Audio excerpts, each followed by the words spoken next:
Hi all, അസ്സലാമു അലൈക്കും. Welcome back to Silna's kitchen. ഇന്നത്തെ ഈ ഒരു റെസിപ്പി ഒരു അടിപൊളി ടേസ്റ്റി ആയിട്ടുള്ള വെറൈറ്റി ആയിട്ടുള്ള ഒരു ബ്രേക്ക്ഫാസ്റ്റിൻ്റെ റെസിപ്പിയാണ്. ഈ ഒരു അപ്പം നമുക്ക് ഏത് കറികളുടെ കൂടെ വേണമെങ്കിലും കഴിക്കാൻ പറ്റും. നല്ല ടേസ്റ്റി ആയിട്ടുള്ള പഞ്ഞ് പോലത്തെ ഒരു അപ്പമാണിത്. അപ്പോൾ നമ്മുടെ ഇന്നത്തെ ഈ ഒരു അപ്പം എങ്ങനെയാണ് തയ്യാറാക്കിയെന്ന് അറിയാൻ വേണ്ടി വീഡിയോ സ്കിപ്പ് ചെയ്യാതെ മുഴുവനായിട്ടും കണ്ടേക്കണേ. എന്നാൽ മാത്രമേ ഞാൻ ഈ റെസിപ്പി എങ്ങനെയാണ് തയ്യാറാക്കിയെന്ന് മനസ്സിലാവുള്ളൂ. റെസിപ്പിയിലോട്ട് കിടക്കുന്നതിന് മുമ്പായി എൻ്റെ ചാനൽ ആദ്യമായിട്ട് കാണുന്നവരാണെങ്കിൽ പ്ലീസ് ഒന്ന് സബ്സ്ക്രൈബ് ചെയ്തേക്കണേ. ഒപ്പം തന്നെ ഈ വീഡിയോ നിങ്ങൾക്ക് ഇഷ്ടമാവുകയാണെങ്കിൽ ഒരു ലൈക്ക് ചെയ്യാനും മറക്കരുത്. ഇനി നമുക്ക് റെസിപ്പിയിലോട്ട് അടക്കാം. അപ്പോൾ നമ്മുടെ ഈ ഒരു അപ്പം തയ്യാറാക്കാനായിട്ട് ഞാനിവിടെ ഒരു നേന്ത്രപ്പഴമാണ് എടുത്തിട്ടുള്ളത്. ഇത് നന്നായിട്ട് പഴുത്തിട്ടുള്ളതാണ്. ഇതിനേക്കാൾ പഴുപ്പ് കൂടി തൊലിയൊക്കെ കറുത്തിരിക്കുന്ന പഴമാണെന്നുണ്ടെങ്കിലും കുഴപ്പമൊന്നുമില്ല, എടുക്കാം, നല്ല ടേസ്റ്റ് ആയിരിക്കും. പഴുപ്പ് കുറഞ്ഞ പഴം എടുക്കരുത്, അതിനൊരു പ്രത്യേകിച്ച് ടേസ്റ്റ് ഒന്നും ഉണ്ടാവില്ല, ഒരു പച്ച ചൊവയൊക്കെ ഉണ്ടാവും. ഞാനിപ്പോൾ എടുത്തിട്ടുള്ളത് അത്യാവശ്യം നല്ല പഴുത്ത പഴമാണ്. ഞാനിപ്പോൾ ഈ പഴം ഇതുപോലെ കട്ട് ചെയ്ത് മാറ്റി വെച്ചിട്ടുണ്ട്. ഇനി അടുത്തതായിട്ട് ഇതിലേക്ക് വേണ്ടത് പച്ചരിയാണ്. ഞാനിപ്പോൾ ഇതിലേക്ക് 250 ml കപ്പിൻ്റെ അളവിൽ 1 കപ്പ് പച്ചരിയാണ് വെള്ളത്തിലിട്ട് ഒരു 3 മണിക്കൂർ നേരം കുതിർത്ത് വെച്ചിരുന്നതാണിത്. ഇതിലിപ്പോൾ കുതിർത്ത് വെച്ചിരുന്ന ആ ഒരു വെള്ളമൊക്കെ ഞാൻ ഊറ്റിക്കളഞ്ഞിട്ടുണ്ട്. ഈ ഒരു പച്ചരി നല്ല പോലെ കഴുകിയതിന് ശേഷമാണ് വെള്ളത്തിൽ കുതിർത്ത് വെച്ചിരുന്നത്. കുതിർത്ത് വെച്ചിരുന്ന വെള്ളം എടുക്കുന്നതിന് കുഴപ്പമൊന്നുമില്ല, ഞാനത് കളഞ്ഞത് നമുക്ക് അരയ്ക്കാൻ എടുക്കുമ്പോൾ വെള്ളത്തിൻ്റെ കണക്ക് കാണിക്കാൻ വേണ്ടിയാണ്. ഇനിയിപ്പോൾ ഇതിലേക്ക് വേണ്ടത് 80 ml കപ്പിൻ്റെ അളവിൽ 1 കപ്പ് കപ്പലണ്ടിയാണ്. കപ്പലണ്ടി നമുക്ക് വറുത്തതോ വറുക്കാത്തതോ ഏത് വേണമെങ്കിലും എടുക്കാം. ഞാനിപ്പോൾ ഇതിലേക്ക് എടുത്തിട്ടുള്ളത് വറുത്ത കപ്പലണ്ടിയാണ്. ഇനി അടുത്തതായിട്ട് നേരത്തെ കട്ട് ചെയ്ത് വെച്ചിട്ടുള്ള ആ ഒരു പഴവും കൂടി ഇതിലേക്ക് ഇട്ട് കൊടുക്കാം. ഇനി നമുക്കിതൊരു മിക്സിയുടെ ജാറിലേക്ക് ഇട്ട് കൊടുത്തുകൊണ്ട് നന്നായിട്ട് അരച്ചെടുക്കാനുള്ളതാണ്. അപ്പോൾ അതിനായിട്ട് ഞാനിവിടെ ഒരു മിക്സിയുടെ ജാറിലേക്ക് മുഴുവനും ഇട്ട് കൊടുത്തിട്ടുണ്ട്. ഇനി ഇതിലേക്ക് ഇട്ട് കൊടുക്കേണ്ടത് ഈസ്റ്റാണ്. ഞാനിവിടെ ഒരു ചെറിയ സ്പൂൺ അളവിൽ 1 സ്പൂൺ ഈസ്റ്റ് ഇട്ട് കൊടുക്കുന്നുണ്ട്. അരച്ച മാവിൽ ഈസ്റ്റ് ഇട്ട് കൊടുക്കുന്നതിനേക്കാളും അരയ്ക്കുമ്പോൾ തന്നെ ഇട്ട് കൊടുത്തു കഴിഞ്ഞാൽ വളരെ പെട്ടെന്ന് തന്നെ നമുക്കിത് പതഞ്ഞ് പൊങ്ങി വരും. അപ്പോൾ അതിനാണ് ഞാൻ ഇങ്ങനെ ഇട്ട് കൊടുത്തത്. ഇനി ഇതൊന്ന് അരച്ചെടുക്കാനായിട്ട് ഞാനിവിടെ 1/2 കപ്പ് അളവിൽ 1 കപ്പ് വെള്ളം ഒഴിച്ചു കൊടുക്കുന്നുണ്ട്. ഈ പച്ചരിയുമായിട്ട് ഈ വെള്ളം ഇതുപോലെ കറക്റ്റായിട്ട് നിൽക്കണം. അതിൽ കൂടുതൽ ഒഴിച്ചു കൊടുത്തു കഴിഞ്ഞാൽ നല്ല പേസ്റ്റ് പോലെ ആയി കിട്ടില്ല. അതുകൊണ്ട് ആദ്യം 1/2 കപ്പ് വെള്ളം ഒഴിച്ചു കൊടുത്തതിന് ശേഷം ഒന്ന് അരച്ചിട്ട് വെള്ളം പോരാതെ വരുമ്പോൾ ഒരു 1/2 കപ്പ് വെള്ളവും കൂടി ഒഴിച്ചു കൊടുക്കാം. അങ്ങനെ അരച്ചെടുക്കുമ്പോൾ മാത്രമേ നമുക്ക് കറക്റ്റ് ഒരു പരുവത്തിന് അരഞ്ഞു കിട്ടുള്ളൂ.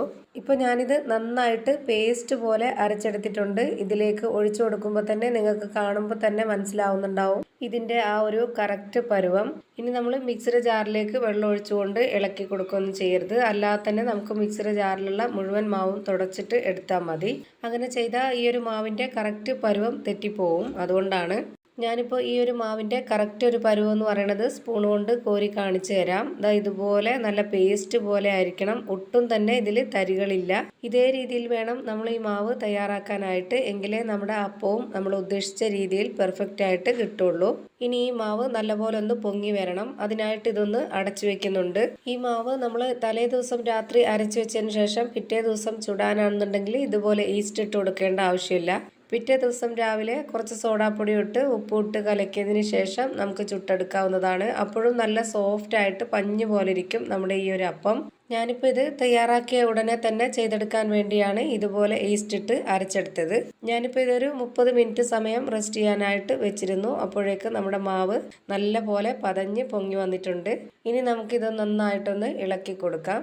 ഇനി നമുക്കിതിലേക്ക് കറക്റ്റ് ഒരു പരുവത്തിന് വേണ്ടിയിട്ട് കുറച്ച് വെള്ളം ഒഴിച്ചു കൊടുക്കാം. ആദ്യം ഇത് നല്ല പോലെ ഒന്ന് ഇളക്കിയതിന് ശേഷം മാത്രം നമുക്കിതിലേക്ക് വെള്ളം ഒഴിച്ചു കൊടുക്കാം.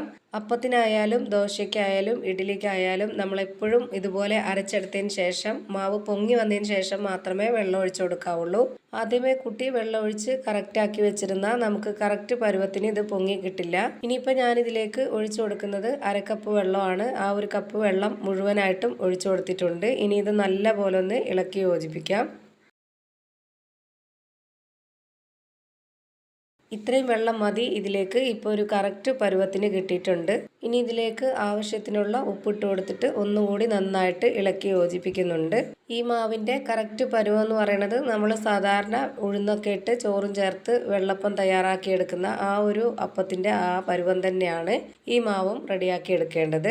ഇനി നമുക്കിത് ചുട്ടെടുക്കാം. അതിനായിട്ട് ഞാനിവിടെ സ്റ്റൗവിലേക്ക് ഒരു അപ്പത്തിൻ്റെ പാൻ തന്നെ വെച്ച് കൊടുത്തിട്ടുണ്ട്. അതൊന്ന് ചൂടായിട്ട് വരുമ്പോഴത്തേക്ക് അതിലേക്ക് ഒരു കയ്യിൽ മാവ് ഒഴിച്ചു കൊടുത്തിട്ട് ഇതുപോലെ ഒന്ന് കറക്കി കൊടുക്കാം. ഇതുപോലെ കയ്യിൽ വെച്ച് കറക്കി കൊടുക്കുകയാണെങ്കിൽ അങ്ങനെ ചെയ്യാം. അതല്ലാന്നുണ്ടെങ്കിൽ പാൻ വെച്ച് ചുറ്റിയെടുക്കുകയാണെന്നുണ്ടെങ്കിൽ അങ്ങനെയും ചെയ്യാം. അപ്പോൾ ഇത്രയേ ഉള്ളൂ, നമ്മുടെ വെറൈറ്റി ആയിട്ടുള്ള ഒരു വെള്ളയപ്പം റെഡി ആയിട്ടുണ്ട്. നല്ല ടേസ്റ്റാണ്, നല്ല പഞ്ഞ് പോലെ ഇരിക്കുകയാണ് ഈ ഒരു അപ്പം. ഇതുപോലെ തന്നെ എല്ലാ മാവിലും ചുട്ട് ഞാനൊരു പ്ലേറ്റിലേക്ക് മാറ്റിയിട്ടുണ്ട്. ഇത് ഏത് കറികളുടെ കൂടെ വേണമെങ്കിലും കഴിക്കാൻ പറ്റും. നല്ല ടേസ്റ്റാണ്, നിങ്ങൾക്ക് എന്തായാലും ഇഷ്ടാവും. ഇത് നിങ്ങൾ ഒരു തവണയെങ്കിലും ഒന്ന് ട്രൈ ചെയ്ത് നോക്കണം, നിങ്ങൾക്ക് എല്ലാവർക്കും ഇഷ്ടാവും. അത്രയും നല്ല ടേസ്റ്റി ആയിട്ടുള്ള ഒരു അപ്പത്തിൻ്റെ റെസിപ്പിയാണ്. അപ്പോൾ ഇത്രയേ ഉള്ളൂ ഇന്നത്തെ വീഡിയോ ഇഷ്ടമായാൽ ലൈക്ക് ചെയ്യാനും കമൻറ്റ് ചെയ്യാനും ഷെയർ ചെയ്യാനും മറക്കരുത്. ഞാനിടുന്ന പുതിയ പുതിയ വീഡിയോസ് നോട്ടിഫിക്കേഷനായിട്ട് കിട്ടുന്നതിന് വേണ്ടി സബ്സ്ക്രൈബ് ചെയ്ത് ബെല്ലൈക്കൺ അമർത്തി അതിൽ ഓൾ എന്ന ഓപ്ഷൻ എനേബിൾ ചെയ്ത് കൊടുക്കാനും മറക്കരുത്. പുതിയൊരു വീഡിയോയുമായി വീണ്ടും വരും. Thank you for watching.